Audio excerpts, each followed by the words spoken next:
Sheriff Nichols pidió salir. Era una luchadora. Atención, nivel de oxígeno bajo.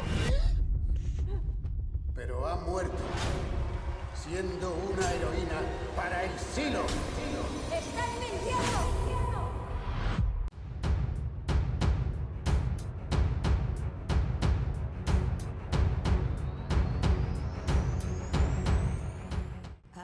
Big time.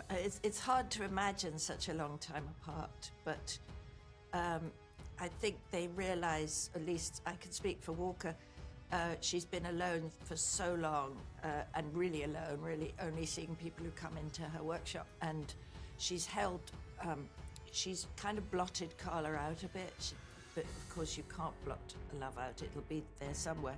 And I think that she realises when she sees Carla that she's wasted 20 years, 25. Why? Why did I do that? I can't even remember why we split up, you know? And we haven't got much time ahead of us, so let's reconnect fast. And we can't really do that because of circumstances. We can't sort of voice this terribly clearly, but it's there all the way through season 2, and it motivates everything that Martha does. She does everything because of that love of Carla. Stupid ideas, good ideas, but it's all because of Carla.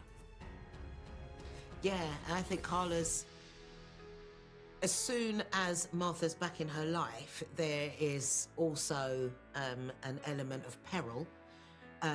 So it's like the catalyst that really starts to change everything that she's known for her whole life, growing up and living and working in the silo. So everything starts to change, and I'm not sure if Carla would have gone in the same direction, being part of the rebels and stuff, if Martha wasn't there. Because I think it's not that they complete each other, but there's like an unspoken support.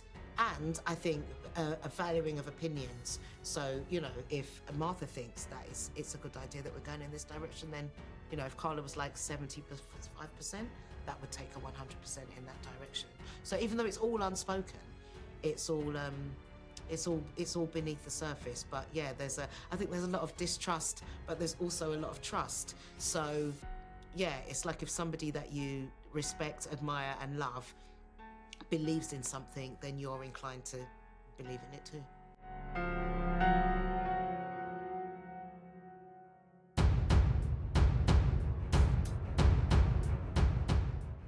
I think is super important if we're talking about the metaphor, the allegory, you know, in real life. If, you know, my opinion is that you can look a bit foolish if you over-trust, but I'd rather over-trust than over-mistrust. I think the world is so full of mistrust, and if we had more trust, and also that means trust of yourself, because one of the things that the situation in season 2 brings out in both of us, I expect you agree, is that you suddenly see things in yourself that you didn't know you had, like a sudden courage, a sudden you know, political nous, a sudden strategic nous that you didn't know you had, and I think sort of building on finding out new things about yourself gives you a trust of yourself and self-confidence, which you can then spread outwards. I just think going on and on and on, hating and not forgiving, goes nowhere. You know, even if you make stupid decisions, it's better for me. Yeah, because without second chances, what do you have? You just kind of have vendettas and people, like, yeah, as you say, continually hating each other and positions being entrenched where there's no way back. So at some point, somebody has to say, okay, let's talk, let's come together, let's mediate. Yeah, second chances, tolerance, love, could do with a lot more of that in the world. And admitting you're wrong occasionally. La Sheriff Nichols pidió salir. Era una luchadora. Atención, nivel de oxígeno bajo. Pero ha muerto, siendo una heroína para el siglo. ¡Estás mintiendo!